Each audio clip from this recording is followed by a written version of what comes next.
desenvolvimento infantil, ele compreende mais coisas além do peso e da altura. Quando a gente vai falar de um desenvolvimento, a gente tem que lembrar que a criança também tem desenvolvimento motor, desenvolvimento social e o desenvolvimento de linguagem e fala, né? Então, quando a gente começa a falar desses desafios da fala, são muitos. E eu acredito que a gente vive aí uma epidemia, né, de atraso de fala. E hoje, nesse episódio, a gente vai conversar um pouquinho sobre desafios da fala. Esse é o Pode Mandar Áudio e fica aqui para você escutar um pouquinho sobre os desafios da fala.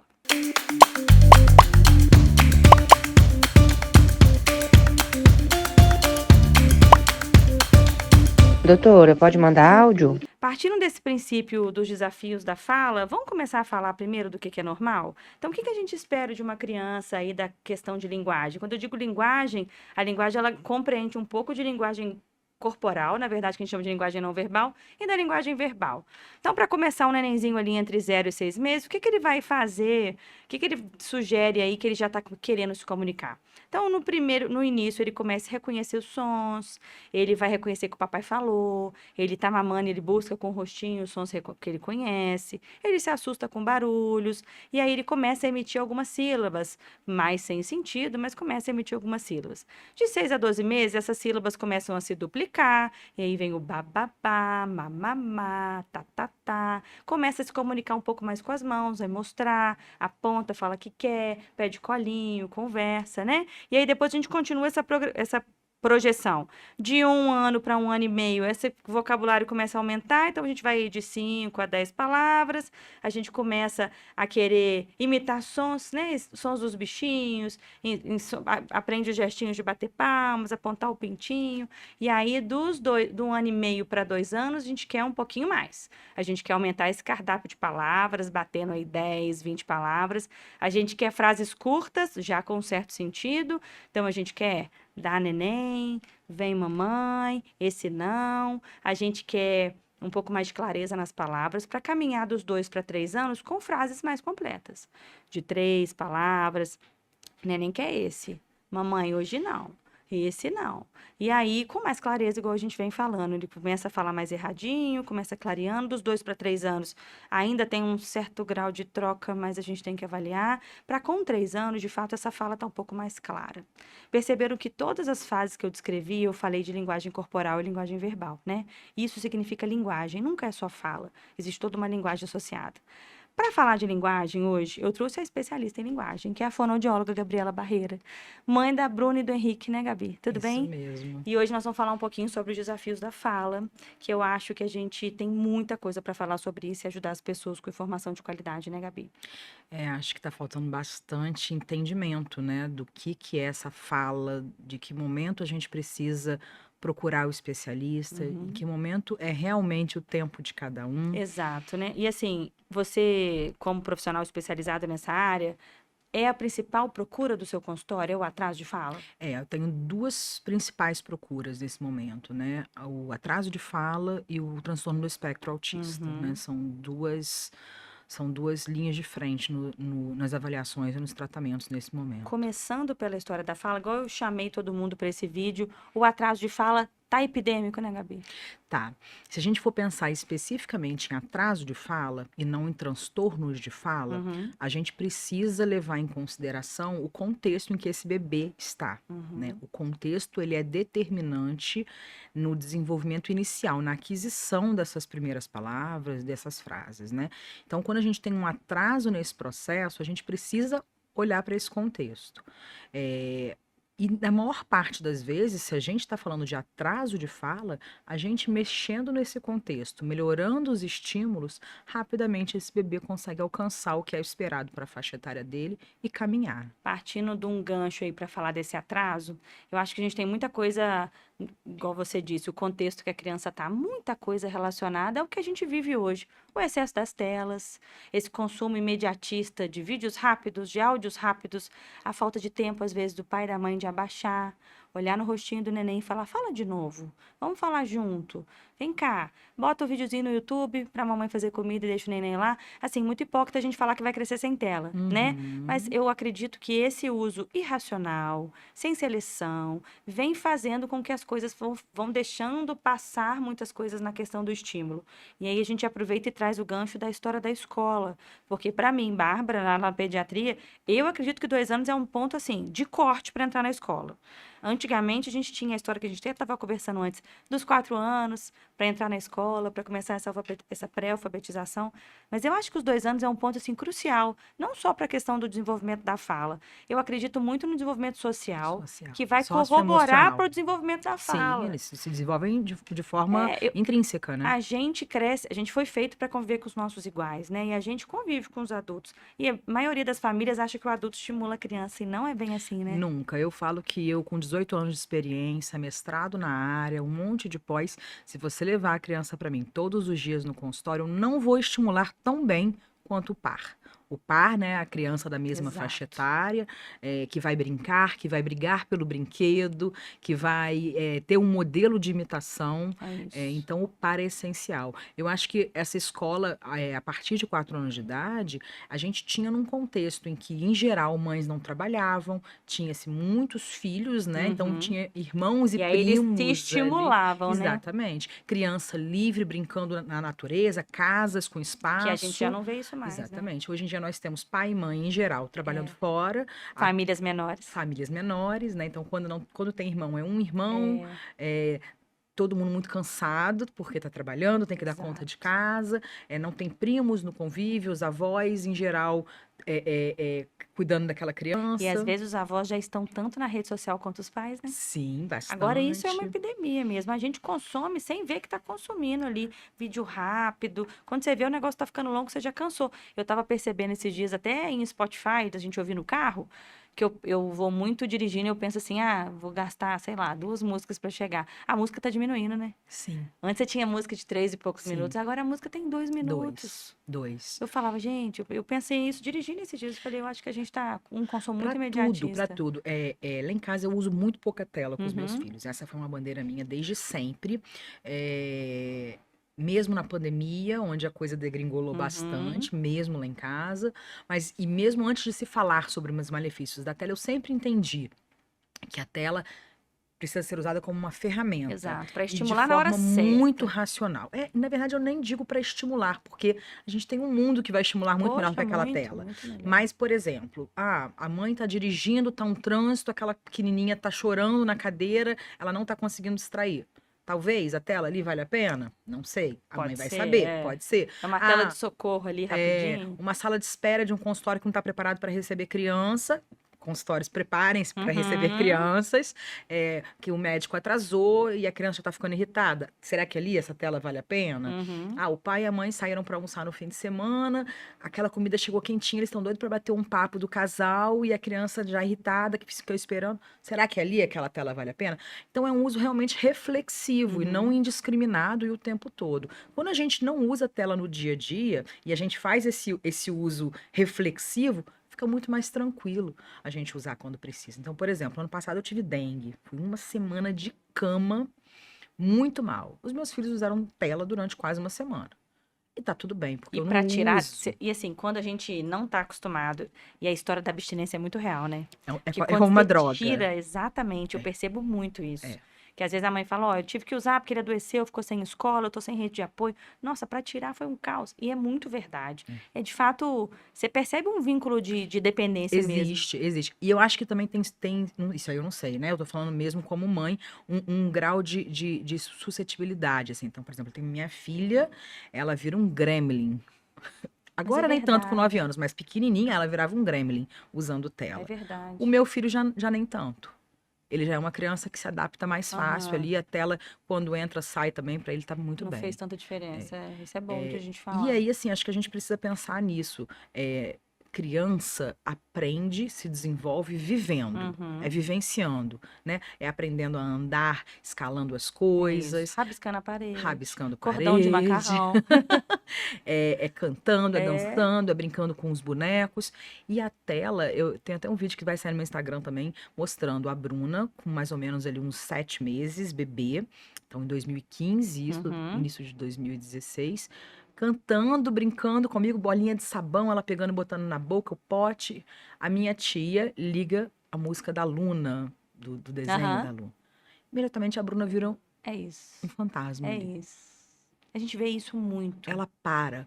O contexto em volta deixa de ser importante, porque aquela tela tem uma música muito gostosa, muitas Colorido, cores, exatamente, exatamente. uma O luz estímulo vem brilhosa, visual e auditivo. Então, assim, prende a atenção ocupa aquele deles. cérebro, né? É, E ela rapidamente passa, ao é, invés de ser a gente, a atriz é isso. principal daquilo ali, ela passa a ser Não, e coadjuvante. aí eu penso muito assim, cara, é porque essa sociedade que a gente vive hoje imediatista, é isso que eles querem, a grande maioria das pessoas, é robotizar as Bebês que não deem crianças, trabalho, entendeu? Aí Bárbara. pensam em, sei lá, vamos fazer um monte de filho, vamos fazer assim, para fazer esse estímulo. Poxa, gente, vamos pensar isso lá na frente. É. Isso vai impactar em aprendizado lá na frente.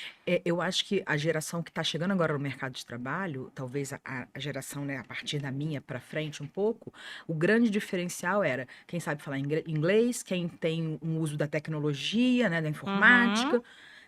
Quando essas crianças chegarem no mercado de trabalho, a grande diferença vai ser o potencial é criativo, isso. inteligência socioemocional, Uhum, saber trabalhar em grupo. é isso. Porque hoje em dia a maioria domina ali o inglês, porque tem os Uhum, videozinhos do YouTube fácil. desde Videogame, bebê, isso aí. videogame, sabem utilizar a informática muito melhor do que a gente, Uhum. né? Eu vejo bebezinhos que Deslizando o fazem. dedinho, pula o anúncio do YouTube sozinhos. Exatamente, crianças autistas com É muita isso. dificuldade cognitiva, mas que dominam aquele uso da tecnologia. Essa geração, assim, parece que veio, né, com eles. Veio lá no gene, mexer em toda a tecnologia. Exatamente.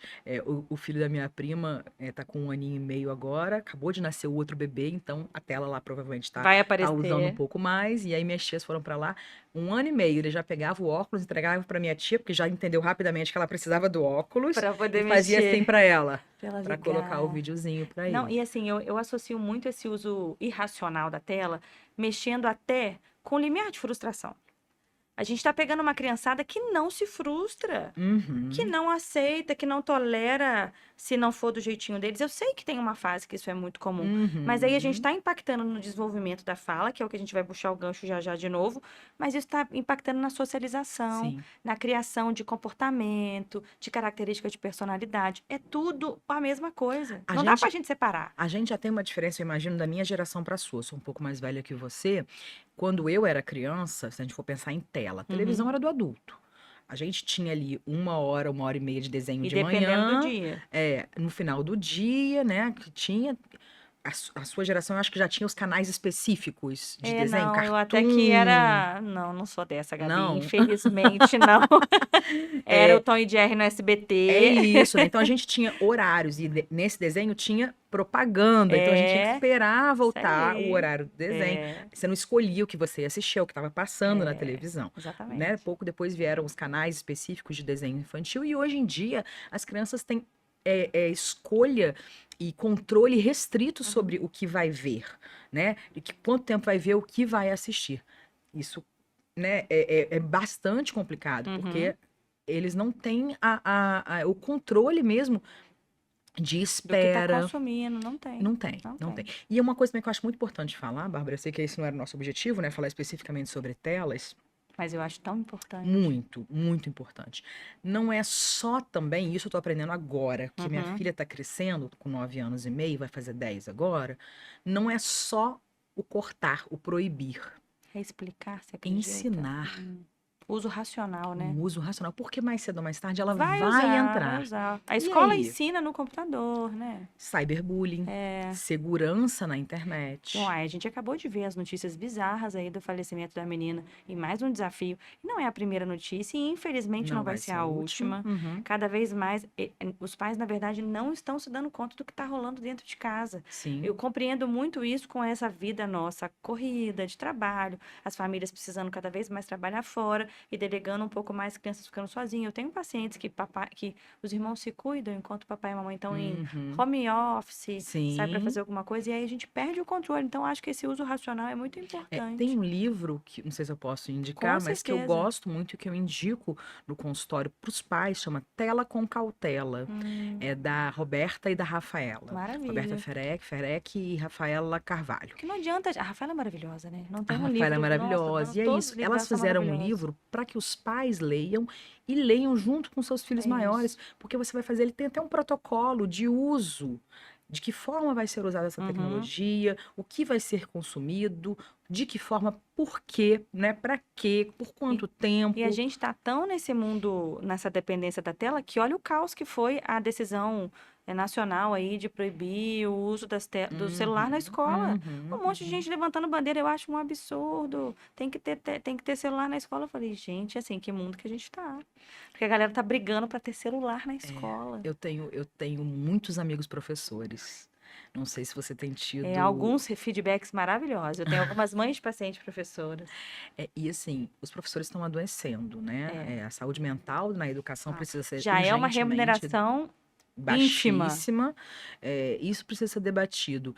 E a fala da maior parte dos professores é isso, assim, principalmente quem lida com ensino fundamental e ensino médio, como esses adolescentes, essas crianças maiores estão perdidas entre uma família que delega e que não consegue dar conta, Exato. e uma escola que não tem essa autonomia. E não tem autonomia e E precisa nem dar conta de outras coisas E também. assim, não é obrigação da escola essa criação, esse limite. Essa parceria é muito interessante, mas... super importante. E eu vou ampliar um pouquinho. Sou professora de ensino médico, né? Sou da faculdade. E isso se estende até o ensino médico, Eu não tenho dúvida. Não tenho Os dúvida. meninos têm um limiar de frustração, que a gente estava falando, baixíssimo. Eu não consigo ir na aula, o que eu posso fazer para repor? Aí você fala, mas isso tudo?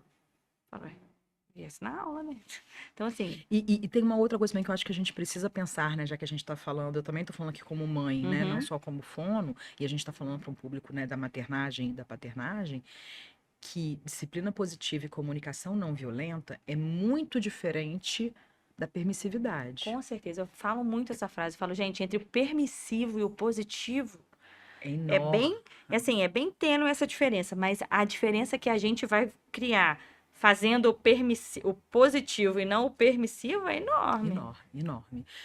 Eu gosto, por exemplo, de dar um exemplo dos 2 anos, né? Dos Terrible Twos. Que nós vamos ter um episódio aqui falo disso. que, na verdade, para mim, são os maravilhosos 2 anos. Eu amo os 2 Que anos. eles estão completamente libertos na comunicação. Quando a gente entende o que se passa naquela cabecinha, é muito gostoso. Eu acho o 4 mais difícil que o 2. Eu também acho. E a forma como a gente fala com a criança de 2 anos, né? Que na verdade a gente fala com todas as crianças, ou de uma maneira hierárquica, no sentido punitivo, ditador, do medo, da regra. Exato. Porque, afinal de contas, foi a criação que a gente teve. Ou no extremo oposto da permissividade, né? Então, por exemplo, Henrique, esse fim de semana agora a gente estava no Rio e a gente tomou vacina. Estava tendo a campanha, eu fui tomar, né, HPV, enfim, as vacinas que estava tendo, e as crianças iam tomar de gripe, que aqui ainda não estava tendo. E o Henrique, pela primeira vez, o Henrique tá com 6 anos, pânico. Tadinho. Pânico, chorou. Tentou fugir pro meio da rua, nunca tinha visto meu filho assim. Acalmei, botei ele no meu colo, olhei pra ele e falei assim, qual é a única regra que a gente tem lá em casa? A mamãe tem a última palavra em quais momentos? Aí ele já abaixou e falou, saúde e segurança. Que bonitinho. A gente conversa sobre tudo. Perfeita essa colocação. A gente debate tudo. É. Se for saúde ou segurança e a gente não chegar num consenso, a última palavra é a minha. Perfeito. E aí eu falei pra ele, meu filho, a gente vai tomar a vacina. A mamãe vai te segurar. Tudo bem, você vai estar chateado, você vai chorar, a mamãe vai te segurar e assim que acabar, a gente conversa de novo. E foi o que eu tive que fazer. Porque pra mim, no meu caso específico, eu imagino que deveria ser pra todo mundo, vacina não tem discussão. Não tem negociação. A gente falou assim muito disso aqui esses dias. Segurei, tomou a vacina, assim que terminou, peguei no colo, beijei. Olha pra mim, eu te amo. Você sabe que eu te amo? Sei, mamãe. Acabou. Agora a gente pode passear, fazer outras coisas. E mas passou. A vacina... passou. É isso. A gente tem muita dificuldade, né, em frustrar o filho. E é isso, gente. Vacina, pra mim, não tem discussão. Eu usei uma frase com uma mãe esses dias, que ela me perguntou assim, cara, muito difícil essa de lidar com comportamento. Eu não queria frustrar, é difícil, né? Porque ela quer vestir aquela roupa só daquele jeito. Eu falei, gente, é muito melhor você ser o frustrador, porque o mundo vai E é frustrar. um ambiente controlado, É né? muito Querendo ou melhor não, você através ser do o frustrador, amor. porque aí ela vai para escola. Na verdade, assim, eu prefiro que os pais não sejam o frustrador, e dependendo do momento, para você acolher a frustração que vem. Mas dependendo do ponto, seja o frustrador, porque Uhum, ela vai sair de uhum. casa muito mais preparada para encontrar as frustrações de fora. É, tem também um exemplo, a Bruna tinha 2 aninhos, não, 2 anos e meio, ela já estava consumindo açúcar, né, moderadamente, e ela estava me ajudando a botar a mesa do fim de semana do almoço, e eu abri o congelador para pegar gelo, e ela viu um pote de sorvete que não era comum ter lá em casa. Sorvete, sorvete, sorvete, eu quero sorvete. O que que o adulto falaria? Agora não, Aham, a gente vai comer primeiro. O que que a criança ia escutar? Não. é. Ia fazer o quê? Chorar, Ah, se jogar no é, chão, aquela crise de birra que as pessoas chamam dos exatamente. 2 anos. É, O que que eu fiz? Eu abaixei, olhei pra ela. "Ah, você quer sorvete, filha?"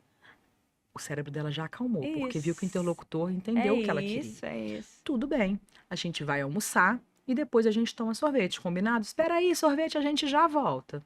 É A isso, mesma coisa que é eu teria falado do isso, é agora, isso. não. É o que a gente começou a falar da história dos pais com menos tempo para parar e Uhum, estimular. uhum. Filho, a criança faz um som e eles entendem como água. E aí perpetua esse som como água. E aí a criança não vai evoluir para tentar Sim, falar a palavrinha tá, a do necessidade sendo jeito. atendida. Porque ele foi atendido. Então, quando a gente fala, ó, tente não atender tudo que ele fala, não é deixar a criança falando sozinha. Uhum. Abaixa, olha no olhinho e fala de novo. Deixa eu ver se eu entendi. Olha a mamãe falando. E assim a gente vai replicando. Tem uma coisa também que eu costumo ensinar muito lá no consultório, que é a técnica do play dumb, o se fazer de bobo, Uhum. né? Porque então vamos fingir que a criança quer a água tá ali no alto, ela não consegue pegar, e aquele tradicional, né? Aham. Assim, apontando. Em geral, o adulto que tá querendo estimular vai fazer o quê? Não, fala pra mim, água, com a água na mão. Aham. Repete, água, só vou te dar se você falar pra mamãe, água. E o coitadinho não sabe falar. Não, e ele já tá irritado, porque É, a mensagem já foi entendida, essa pessoa só não tá exato. querendo me entregar o que eu já pedi, É. né? Se ele conseguisse falar, já estaria falando. Então, ao invés disso, a gente se faz de bobo. "Ah, o que que você quer? Isso aqui? Vai pegar o café? Aham. Ah, não. Ih, não é, filho, não entendi. Ah, já sei, é a chave. Vamos pegar coisas que não vai interessar, né? Exato. Não, não. Ah, agora eu entendi, é a água. Quando você erra 2 vezes ali, quando você se faz de bobo, aquele cérebro tá como um sistema de computador. Pé, pé, pé. A mensagem não chegou para o interlocutor.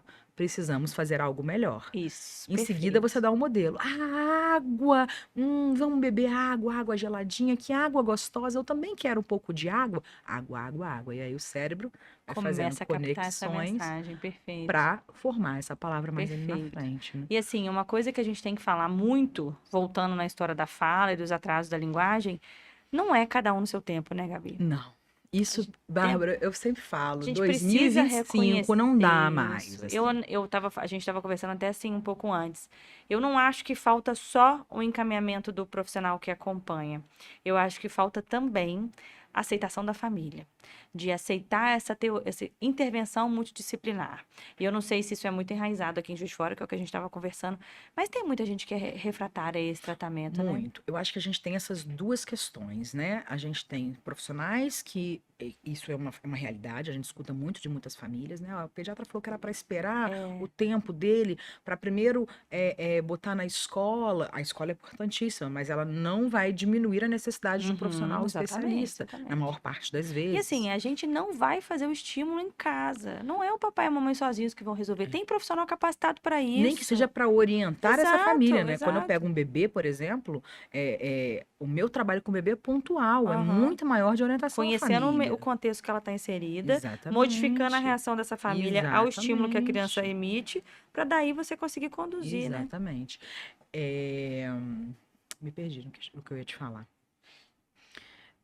Mas o que eu vejo, assim, eu entendo que um tratamento ou um acompanhamento, uma estimulação, vem de um lugar de privilégio, né? De quem vai poder Exato, pagar por porque aquilo. infelizmente na rede pública a gente é muito falho E a nisso. gente ainda fala de atenção terciária, né? De Exato. É depois que já muito falho. existe ali o problema, ser trabalhado, né? Quando a gente, na verdade, está querendo falar ali de muito Exato. antes. Tinha que estar lá na atenção básica. Tinha que ter Sim, uma equipe multidisciplinar lá na rede do posto de seria o saúde. sonho, Poxa, né? Quem ia ser sabe um dia a maravilhoso. gente Quem consegue sabe, caminhar. quem sabe. Mas então, assim, a gente entende que isso é um investimento. Uhum. Só que é realmente um investimento, não É. é um gasto.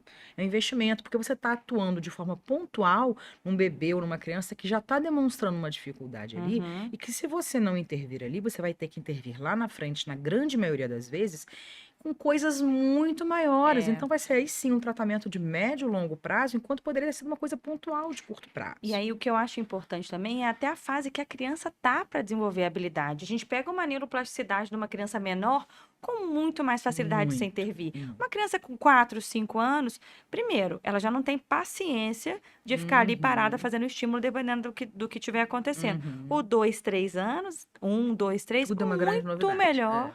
Uma coisa também que eu gosto muito de explicar para as famílias, acho que a maior parte das famílias hoje em dia já entende que existe para andar, existem etapas que o bebezinho precisa Uhum. alcançar, né? Sustentar o pescocinho, virar, Exatamente. rolar, sentar, engatinhar, andar, correr. Então, o Exato. desenvolvimento motor acontece em etapas. É a mesma coisa Para com a falar, é linguagem. isso. Não é só a fala ali perto de 1 ano de idade. A gente tem um bebezinho que, quando está mamando ou sendo alimentado pela mamadeira, está olhando, Uhum. tá reconhecendo a voz do cuidador, Uhum. tá se assustando quando chega uma pessoa que não É. conhece, Reconhece o próprio colocando a nome. mãozinha na É boca, levando as isso. coisas. Tudo isso é o desenvolvimento da linguagem que vai Exato. ter como consequência essa fala ali na É, a linguagem a frente. gente tem que entender que ela não é só verbal, né? Não. Essa criança comunica com o corpo e com a fala E também. na maior parte das vezes, essa dificuldade da linguagem que vem ali a partir de 1 ano de idade começa a ficar mais visível, Uhum. ela já está se apresentando antes. Exato. Independente, né, do que a gente está falando, mas pode ser no contato de olhar, no apontar, no sorriso social. Se a gente está falando de uma criança com suspeita, né, do espectro autista, Uhum. pode ser com uma diminuição no balbucio, um bebezinho mais Exato. Aham. silencioso, ou que se expressa muito mais motoramente do que através dos Nem sons. sempre é pela socialização, né? Que a gente tem isso Exatamente. muito estigmatizado, que as Uhum. crianças que a gente vai ter certas variações dos espectros autistas, enfim, das variações de atraso de desenvolvimento, a gente foca muito na socialização, mas às vezes o gancho vem na fala. Sim. E a gente tem muitas variantes desses nossos desafios da fala. Apraxia, afasia. Fala um pouquinho pra gente, Gabi, dessa diferenciação até para as famílias se nortearem. O que a gente precisa ter em mente é que a gente tem 3 grupos, 3 categorias quando a gente está falando de fala, né, de Uhum. linguagem oral. A gente tem a fonologia, a morfologia e a sintaxe. Fonologia, os sons da fala.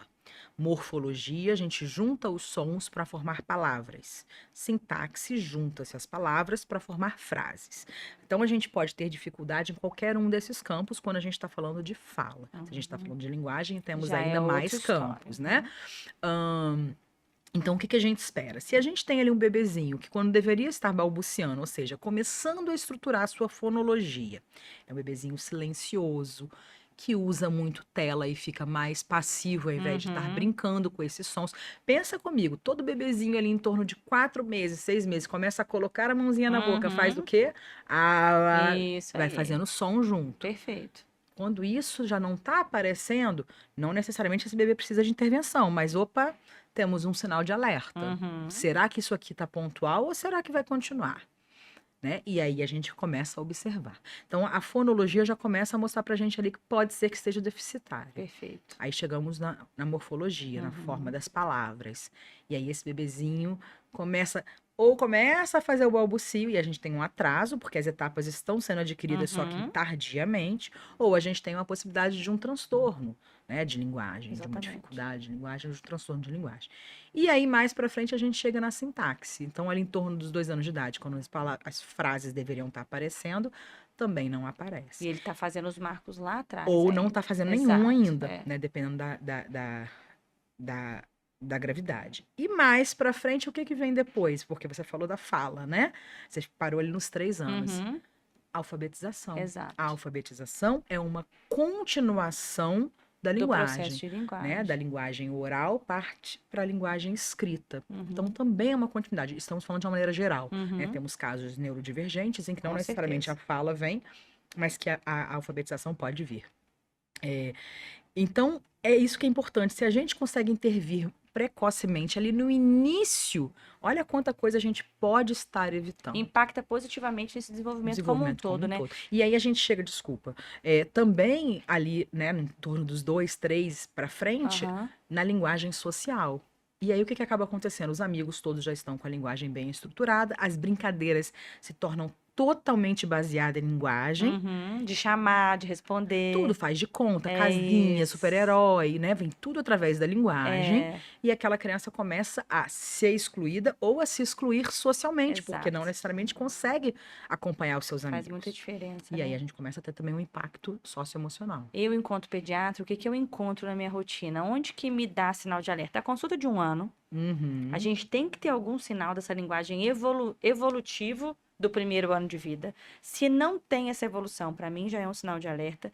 1 ano e meio, para mim, é o limite, assim, entre 1 ano e 3 e 1 ano e meio. Uhum. Eu acho que, para mim, assim, não dá para passar. Os que têm sinal de alerta é neste momento que eu vou Uhum. encaminhar. Eu não sei se você percebe chegarem nessa mesma fase. Eu acho uma fase ótima de intervenção. Ótima, ótima. Porque com 2 vai estar um pouco mais madura essa fala. Se a gente intervir com 1 ano e 6, a gente ganha 6 É meses. isso, é isso. Se a gente consegue intervir entre 1 ano e 1 ano e meio, a gente tem tempo desse bebê adquirir as palavras para chegar nos 2 anos já com as frasezinhas. Perfeito, é o que eu E não penso. chegar depois dos Para dois não anos, perder né? esse gap aí, que É, a gente tá, ó, a atividade cerebral deles está bombando. quando a gente fala, né, o tempo de cada um, e aí a gente tem que pensar o seguinte: primeiras palavrinhas em torno de 1 ano. Uhum. Então quer dizer o quê? Que alguns bebês ali com 9 meses, 10 meses já estão falando as suas primeiras palavrinhas, outros bebês 1 ano e 3 Isso, meses 15 estão meses, falando, exato. né? Então, essa é a janela de tempo de cada um. Uhum. Bebezinhos com nove De 9 meses a a 15, a é isso 15 aí. meses. É uma diferença, é uma Perfeito. janela grande, são Quase 6 6 meses, meses. é isso aí. Só que Não depois dá para passar, né? aí já não é mais o tempo. Aí a É, gente precisa ver, também opa, tem acho. alguma coisa. E assim, um bom fonoaudiólogo, assim como qualquer profissional, vai avaliar. Não é intervenção, Não né? necessariamente vai intervir. Exato. Então, por exemplo, se chegou para mim um bebezinho de 11 meses, com histórico de prematuridade, então tinha fatores de risco, né? A Uhum. família muito preocupada já começou a intervir. Eu faço um acompanhamento, né? Fazia, porque agora já não precisa, uma vez por mês com esse bebê. Perfeito. Mas uma vez por semana eu fazia com a mãe e com o pai online. É isso aí. Eles iam me atualizando, ó, conseguiu isso aqui ainda não está conseguindo, toma orientação. Isso aqui precisa melhorar, isso aqui ainda tá bom, agora a gente já pode entrar com isso aqui já não precisa mais. E a família vai estimulando melhor esse bebê. E eu acho que esse acompanhamento do profissional da fono, até para o estímulo ser mais certeiro, para o papai e para a mamãe aprenderem a história do sorvete, foi maravilhosa. É o jeito que você conduz aquela situação, Uhum. sem gerar estresse, sem gerar frustração, mas gerando conhecimento. É modulando para o lado positivo. E esse acompanhamento, quando a gente fala de caminhar junto, é que assim, você não vai perder seu paciente de vista. Você vai estar sempre ali, ó, então tá, esse mês não, mês que vem eu encontro ele.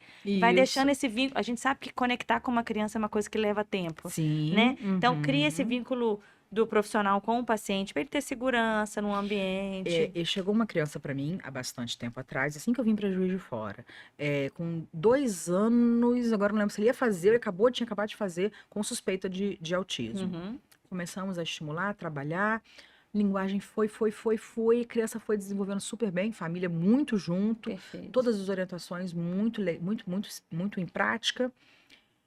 Trabalhamos e aí veio morfologia, sintaxe, Uhum. organizamos fonologia. Ficou faltando o R, que é o R brando, Aham. que é o último som que, né, as Que a criança crianças amadurece. adquirem. Ele estava com 4 anos. Precisa ficar comigo? Não precisa. Esse R provavelmente Vai vir vai sozinho. vir sozinho. E aí, o que a mãe já fez? 3 meses depois, mandou o vídeo, Gabi. Dele O R falando. já está aparecendo. Fofo. Não precisava ficar em tratamento. Então é isso, assim, confiar no profissional que você É tá, isso. né, que tá acompanhando seu filho. Olha, aqui precisa, aqui não precisa. Precisa 2 vezes por semana, 1 vez por semana. Ah, Gabi, 15 em 15 dias não vai adiantar, né, em determinados Uhum. casos.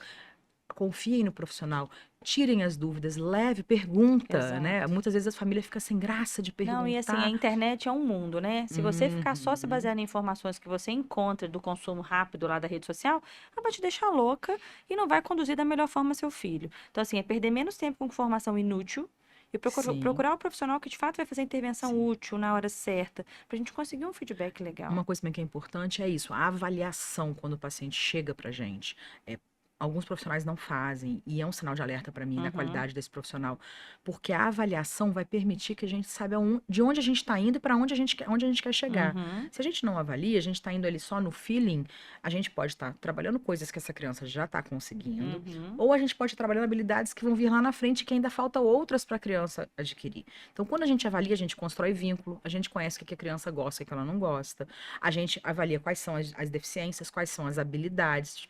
Então, de onde eu vou partir? Exato. Fica um tratamento muito mais Faz muita eficaz. diferença isso, muita Faz, diferença. E faz. assim, quando a gente vai falar de todo o aparelho da fala, ele também tem relação com a história alimentar, né, Gabi?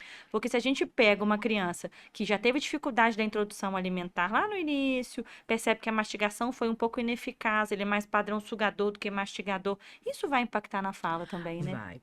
Quando a gente está falando de fala, linguagem oral, além da fonologia, morfologia e da sintaxe, né, que a gente está falando mais da parte mental dessa Uhum, linguagem, a gente também tem a musculatura, a gente tem a fonética, né? E assim como hoje em dia a gente fala muito, né? Eu preciso fazer pilates ou uhum, musculação para fortalecer a minha musculatura, para dar conta do meu joelho, da minha coluna. Isso aqui também é musculação, também é musculatura, né? uhum. Então, a musculação dos músculos fonoarticulatórios, dos músculos da fala, ela começa essa musculação na amamentação. Exato. Um bom processo de amamentação vai fazer com que toda essa musculatura de lábios, bochecha, Língua. língua, mento, toda essa musculatura vai estar com a força, que a gente chama de É tônus, e isso. a postura adequada. Quando entra a chupeta, né, o bico que fala aqui em Juiz de Fora, Uhum. ou a mamadeira, quando não está sendo indicado, né, porque hoje em dia Existem as indicações existem as certas, né? indicações, né? Foi criado para isso. Uhum, Mas na grande maioria das vezes não existe a necessidade dessa indicação, uhum. né? Isso é na exceção. É, essa mamadeira, é ortodôntica, ah, O é... bico é perfeito, simula o bico do peito. Não, Não é bem não é assim. bem assim. Então, não quer dizer que vá causar, mas a gente tem uma maior probabilidade E de não ter. é dose dependente, né? Não Exatamente. é não, mas eu só dou de noite. Não, não é dose dependente. Você pode fazer uma vez e impactar nessa fala, nessa Sim, mastigação, uhum, e você uhum. fazer 20 vezes e não impactar. Sim, Vai variar de criança. sim, Isso sim. vai variar de criança para criança. Isso Vai. cada um tem A seu minha tempo. filha nasceu prematura, a Bruna, e na época a gente não sacava tanto de amamentação, embora já fonoaudióloga, não era a minha área. Eu fui estudar depois, a partir disso eu me interessei muito por amamentação. Ela saiu da maternidade com mamadeira e peito. Uhum. E a Bruna foi a exceção. Eu desmamei Bruna com 1 ano e meio do peito, e ela seguia mamando plenamente e a mamadeira plena também. É, eu tenho consciência que ela foi a exceção. Eu tive uma sorte danada Uhum. nisso. É, então, a maior parte. Então, quando a gente tem a amamentação, a gente está preparando essa musculação, né, de É. todos esses É um fator músculos. protetor dos Protetor. atrasos, com certeza. Assim, a gente vai estudar amamentação, são 18 grupamentos musculares Uhum. ativos, enquanto uma criança suga um peito de uma mãe. Se Sim, essa mesma criança está sugando uma mamadeira, ela está comprimindo uma gengiva contra a outra, beleza que ela usa a linguinha para fazer a deglutição, mas não tem movimento de não é. sucção. Não adianta eu querer essa criança falando. Eu já atendi uma vez no consultório, mas o filho da minha prima tá com 9 meses, mas ele faz tanto som. Minha filha não tá fazendo nenhum. Aí você pega a história e vai ler lá. Não teve aleitamento materno, mamou 15 dias. Isso vai impactar também. Então é Uhum. importante a gente juntar todos os fatores protetores aí do atraso. E aí, em seguida, lembrando que no desenvolvimento infantil tudo é sequência, né? Tá Uhum, tudo amarradinho uma coisa na outra ali. exatamente. Em seguida vem a introdução alimentar. E aí, esse bebê saiu daquela mamadeira, com o bico aumentado, Uhum, é, às vezes muito antes do tempo, para entrar numa sopinha, numa fruta amassada, raspada, numa coisa peneirada, uhum. liquidificada, ou seja, líquido, sem textura, sem variedade. A introdução alimentar, ela é essencial também para o desenvolvimento da fala.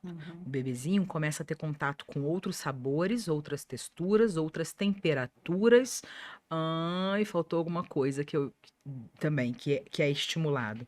Então, essa variedade de texturas, temperaturas, cores, sabores Uhum. é essencial para todo esse Para desenvolvimento poder também, desenvolver todo esse tônus também, né? Muito né? importante. E Isso vai impactar diretamente também, né? muito, muito. E aí, normalmente, a gente continua do mamadeira pro líquido, né? E aí, continua com aquela sopinha, aquela papinha, o bebê com essa musculatura toda hipotônica, né? Hipotônica, né? O tônus baixo, Uhum. molinho, sem poder produzir os Exatamente. sons da forma que E aí não deveria. faz o movimento da mastigação e não vai conseguir fazer o fonação certa, né? Emitir esse som, Articulação, articular isso isso. tudo. É, Tem uma coisa também que é muito importante a gente entender, que, como eu acabei de falar no desenvolvimento infantil, tudo é sequência. Quando a Uhum. gente está falando de fonologia e fonética, né, a produção desses sons, no nosso caso do português, ela também acontece em sequência. Uhum. Então, por exemplo, às vezes vem para mim uma família no consultório, a criança tem 3 anos de idade, está falando tudo lindamente, mas ainda não faz o R. Uhum. Esse R, como eu já falei, é o último som a ser adquirido. Precisa de tratamento. Eu avaliei, realmente é só aquilo. Vamos estimular, vamos brincar, vamos trazer para a consciência desse som. E se com 4 anos e meio não tiver ainda, volta que eu vou Volta. reavaliar. Agora, por exemplo, chega para mim no consultório uma criança de 3 anos e meio, chegaram 2 casos agora recentes, já fazendo o R, que é o último som, Uhum. e ainda não faz K e G, que são os iniciais da fala. Uhum. Substituem por T e D. Isso são Inversão. sequências. É. Esses são primeiros. Por que que ele já está produzindo o último e ainda não produz esses? Opa, tem alguma coisa aqui. Vem para terapia, É vamos isso. trabalhar. É isso. Né? Então, essa avaliação e esse entendimento de que sons a criança não produz, ela substitui pelo quê? Tá no tempo? Não tá no tempo? O profissional é que vai poder falar pra Exatamente. gente. Isso é muito importante. Eu acho que vai impactar diretamente nessa epidemia de atraso de fala que a gente vive Uhum, de verdade, que as uhum, crianças têm, assim, é muito diagnóstico. Uma coisa muito comum da gente pegar são as gagueiras, né? E uhum. que a gente sabe que tem uma faixa de Tem. normalidade, né? Antigamente se usava uma denominação que não se usa mais hoje em dia, mas que eu ainda gosto bastante no sentido de explicar, de pedagógico, né, Uhum, daquela palavra, que seria a gagueira funcional e a gagueira patológica, a uhum. gagueira fisiológica e a gagueira patológica. A gagueira fisiológica, na verdade, é essa gagueira, que na verdade não é uma gagueira, né, é um momento de disfluência que é natural dessa primeira infância. Isso acontece porque o desenvolvimento da linguagem mental está muito à frente do que aquele bebê ou aquela criança é capaz de produzir via fala. Isso vai até qual idade? Então, normalmente nessa primeira infância, Tá, até o que que 4 a gente, anos? É o o que que eu que a gente, geralmente falo. o que que a gente pede para os pais não fazerem é justamente o contrário do que os pais fazem na tentativa de ajudar. Para, calma, respira, fulano, fala devagar. O ideal é que a gente não faça isso, porque na verdade esse bebê, essa criança não está nem percebendo que isso está acontecendo. Aham, Quando a gente chama a atenção para isso, pode passar a se tornar um problema. Opa, não aham. consigo, não sou capaz de falar, eles não me entendem. Então o ideal é olhar, abaixar e olhar, né? Essa coisa tão É importante na tão comunicação, importante. deixar a criança concluir o raciocínio. Se no final da fala dele a gente não entendeu, filho, repete, por favor, eu não entendi.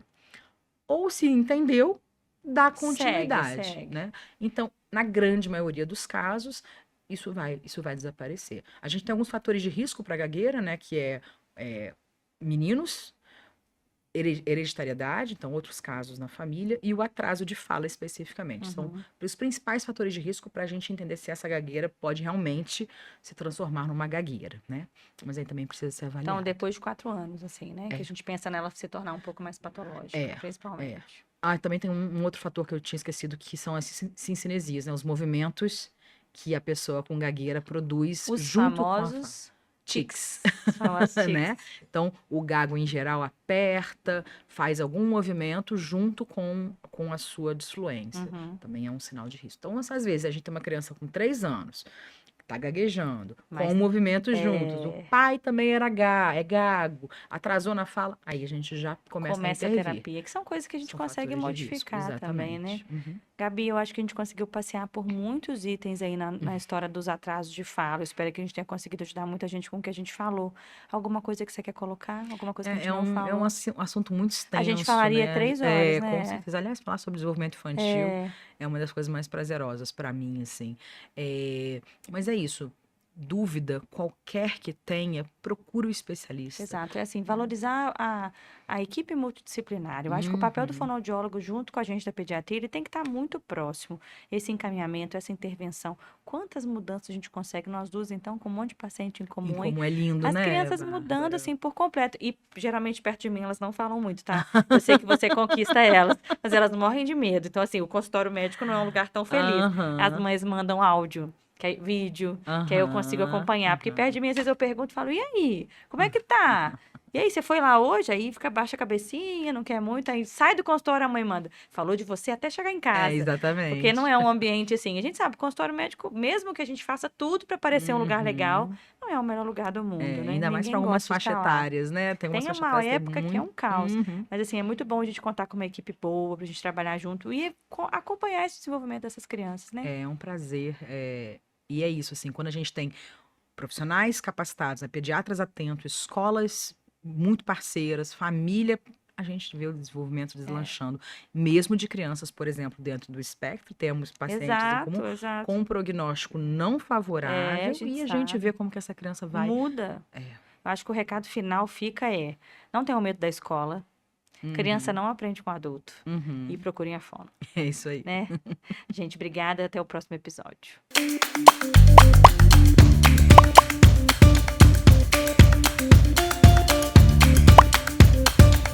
Doutora, pode mandar áudio?